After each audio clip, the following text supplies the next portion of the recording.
এই খোকা, বসের চেয়ারে তুমি কি করতেছো? I am the boss. আজকের জন্য আমি আপনার বস। তুমি ইন্টারভিউ নিবে? তুমি ইন্টারভিউ বানান পারো তো? হ্যাঁ, আমি যেটা বলবো ওটাই আপনাদের শুনতে হবে। দেখছিস আবার মুখে মুখে তর্ক করতেছে। আচ্ছা বাবু, তুমি A to Z পর্যন্ত পারো? 1 2 3 4 গুনতে পারো? হ্যাঁ, আসছে আমাদের ইন্টারভিউ নিবে। আচ্ছা বাদ দে, আমার কি মনে হয় জানিস, অফিসের কারো কিছু হবে হয়তো, আসতে বেড়াইতে এমনি ভুলে ভুলে চেয়ারে বসে পড়ছে, একটু পড়তে এমনিতেই বস চলে আসবে। আপনারা বেয়াদবি কেন করছেন? দেখছিস কেমন মুখে মুখে তর্ক করতেছে। বাচ্চা যদি না হইতো না, আমি কান নিচে দুইটা মারতাম। শুধুমাত্র বাচ্চাদের মারা উচিত না এই জন্য মারতেছি না। তোরও বিয়া তো ঠিকই বলছিস, আমারও গা জ্বলে যেতেছে। Excuse me, what's wrong with you guys? আমি সে তখন থেকে দেখছি যে আপনারা দুজন মিলে বাচ্চাটার সাথে কি ধরনের ব্যবহার করছেন।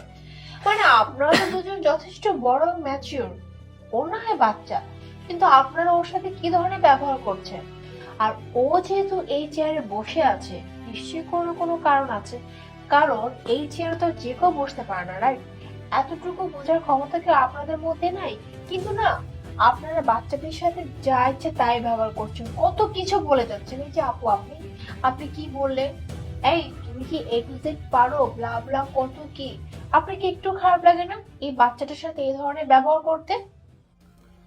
যেই হোক, অফিসের যার বাচ্চাই হোক, অফিসের বসের রুমে কি করতেছে আর রিমুনেট করবো তো কি করবো? ওর থাকার কথা বাইরে, এখানে কি করতেছে? আর আমরা আসছি ইন্টারভিউ দেওয়ার জন্য, এরকম টাইম ওয়েস্ট করার জন্য আসিনি। তাছাড়া আপনার তো গায়ে কেমন লাগতেছে? আমার এমন মনে হচ্ছে ওই বাচ্চাটা আপনার। হ্যাঁ, এরকম মনে হচ্ছে দৌড়াতে একদম উতলা উতলা করতেছে। এত যখন দৌড় লাগে তাহলে তাকে বাসায় নিয়ে যান, এখানে বসে রাখছেন কেন?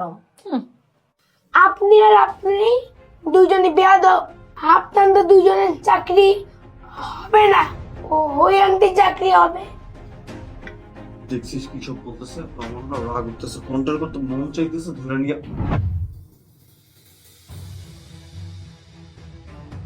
কি বাবা, তোমার ইন্টারভিউ না হয়ে গেছে? হ্যাঁ হয়েছে। কাকে সিলেক্ট করলে? এই আন্টি ভালো, এরা দুজন বেয়াদব, এই আন্টিকে চাকরি দাও। ও আচ্ছা, গুড। হ্যাঁ, মিস্টার মুন্না, মিস ববি, আপনারা হয়তো জানেন না এতক্ষণ ধরে আপনাদের ইন্টারভিউ হচ্ছিল।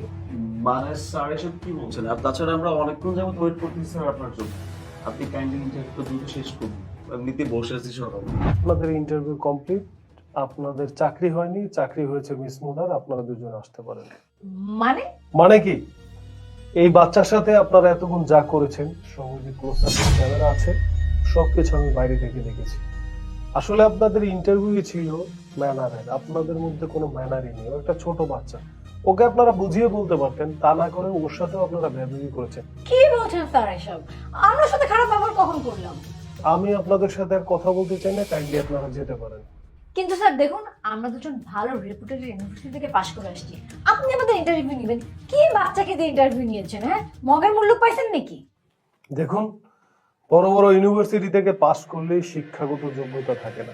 শিক্ষাগত যোগ্যতা থাকার জন্য মানুষের মধ্যে ম্যানার থাকা উচিত, মনুষ্যত্ব থাকা উচিত, আর যেটা আপনাদের মধ্যে নেই। আপনারা এখন যেতে পারেন, প্লিজ গেট আউট। কিন্তু স্যার, আমি বলছি আপনারা চলে যান।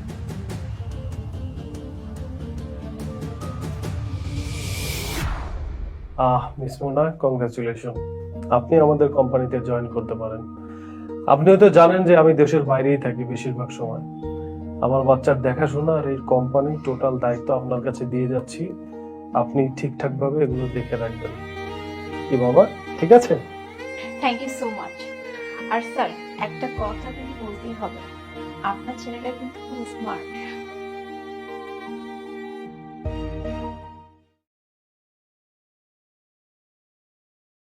আফা, এই দিলেন আপনার সবজি। ভাইজান, এই লোন আপনার টাকা। আরে আফা, আপনি কই যেতেছেন? আপনার বাকি টাকা লইবেন না? এই দিলেন আপনার বাকি টাকা। ফেরত টাকা মানে ভাইজান, আপনার সবজির দাম হয়েছে 200 টাকা, আমি তো আপনার 200 টাকাই দিছি। আর এতগুলো টাকা ভাইজান আপনি আমাকে ফেরত দিলেন কেন? আরে আজব, আপনি আমার তো 1000 টাকার নোট দিলেন, আর আপনার সবজির দাম হয়েছে 200 টাকা, এই জন্য 800 টাকা আপনার ফেরত দিলাম। না ভাইজান, আমি তো আপনাকে 200 টাকাই দিছি, আমার মনে আছে। আপনার কি অসুস্থ নাকি? হ ভাইজান, বুকের ভিতরে খুব ব্যথা আর মাথাটা কেমন জানি করে। ও আচ্ছা, বুঝবার পারছি, এর লাগেই আপনি সবকিছু ভুলে যান, তাই না? ও আচ্ছা ভাইজান, কি যে হয়েছে আমার কিছুই মনে থাকে না। আচ্ছা ভাইজান, তাহলে এখন যাই। আচ্ছা ঠিক আছে আপা, এরপর সবজি থাকলে আইবেন। আচ্ছা ভাইজান।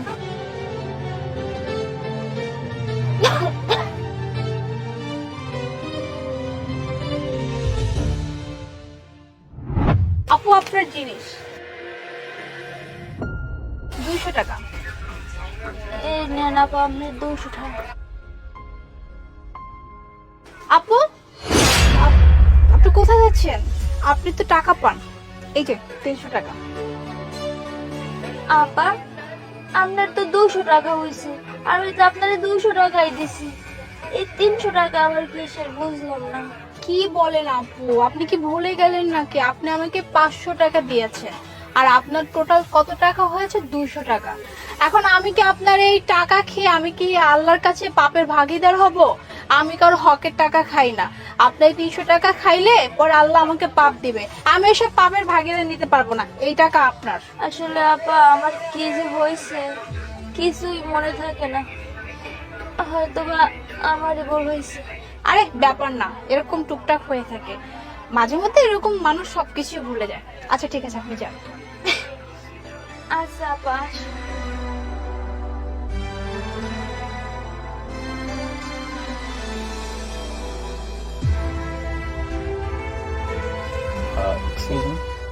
হ্যাঁ ভাইয়া বলুন। এক প্যাকেট বিস্কুট দাও। আচ্ছা, আপনাকে একটা কোশ্চেন করতাম, আমার অনেক কিউরিওসিটি জাগতেছে। হ্যাঁ জিজ্ঞেস করুন, কি জিজ্ঞেস করবেন? মাত্র একটা মেয়ে আপনার দোকান থেকে চলে গেল, এই মেয়েটা আপনাকে 200 টাকা দিল, জিনিসপত্র নিল যেটার দাম 200 টাকা, আপনি পরে তাকে 300 টাকা ফেরত দিলেন, কি বললেন? সে নাকি আপনাকে 500 টাকা দিছে। 500 টাকা দিছে, এখন আপনি তাকে ঠকাইতে পারবেন না। আপনি যদি তাকে ঠকান তাহলে আল্লাহ আপনাকে পাপ দিবে। কেন করলেন এটা? শুধু আপনি না, একটু আগে সবজিওয়ালা কেউ দেখলাম সেম কাজটাই করছে। ব্যাপারটা কি? ভাইয়া আপনি যেহেতু দেখেই ফেলেছেন আর আমার সম্পূর্ণ কথা আপনি শুনেই ফেলেছেন, আপনাকে তাহলে বলি ব্যাপারটা। যে আপুটার কথা বললেন না, ওই আপুটা আমাদের এই এলাকায় থাকে, আমাদের সবার খুব পরিচিত। আর ওই আপুটা অনেক ভালো একজন মানুষ। গত 2 বছর আগে কার অ্যাক্সিডেন্টে ওনার মা বাবা মারা যায়। ওনার একটা বড় ভাই আছে।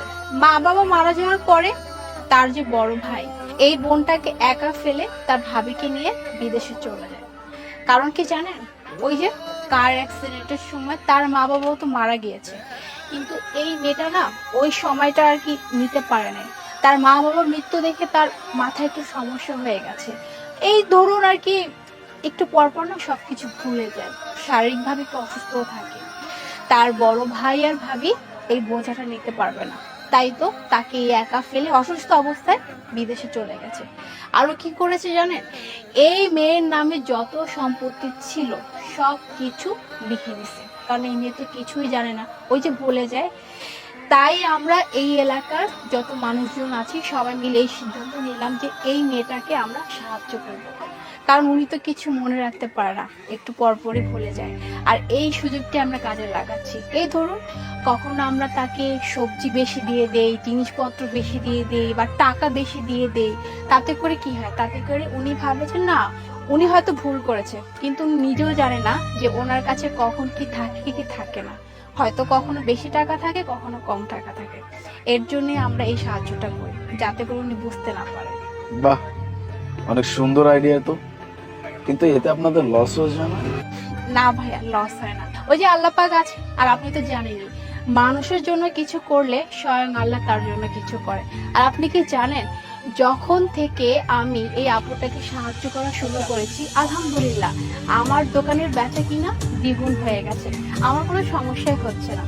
আচ্ছা, সবই বুঝলাম, কিন্তু আমার একটা খটকা লাগতেছে। আপনারা যদি তাকে হেল্পই করতে চান, সরাসরিও তো করতে পারেন। ঠিক বলেছেন ভাই, ওনাকে সোজাসুজি হেল্প করতে পারি, কিন্তু ওই যে বললাম তার বড় ভাই তার বড় ভাই খুব খারাপ একটা মানুষ, বোনের কাছ থেকে তো সব সম্পত্তি নিয়ে গেছে। আর এখন যদি উনি জানতে পারে যে ওনার কাছে এত এত টাকা পয়সা থাকে, কারণ আমরা কম বেশি সবাই ওনাকে টুকিটাকি করে একটু না একটু সাহায্য করি, এই টাকা পয়সাগুলো না ওনার ভাই এসে নিয়ে যাবে। তাই তো ওনাকে আমরা এভাবে মিথ্যা বলে সাহায্য করি। আর উনি মানুষটা খুবই ভালো, উনি এভাবে সাহায্য কারো কাছ থেকে নেবেন। হ্যাঁ মানছি উনি মাঝে মাঝে ভুলে যায়, কিন্তু উনি যখন ওনার মধ্যে থাকে তখন কিন্তু কারোর সাথে 19 থেকে 20 হতে দেয় না। তাই আমরা ওনার এই ফায়দাটা নিচ্ছি, যাতে করে উনি বুঝতেও না পারে যে ওনাকে আমরা সাহায্য করছি আর ওনার কাছে এত এত কিছু যাচ্ছে। বাহ, অনেক খুশি হলো আপনাদের মানবিকতা দেখে। আল্লাহ যেন আপনাদেরকে এইরকম তৌফিক আরো দান করে, যেন আপনারা এইরকম মানুষের পাশে আরো দাঁড়াইতে পারেন।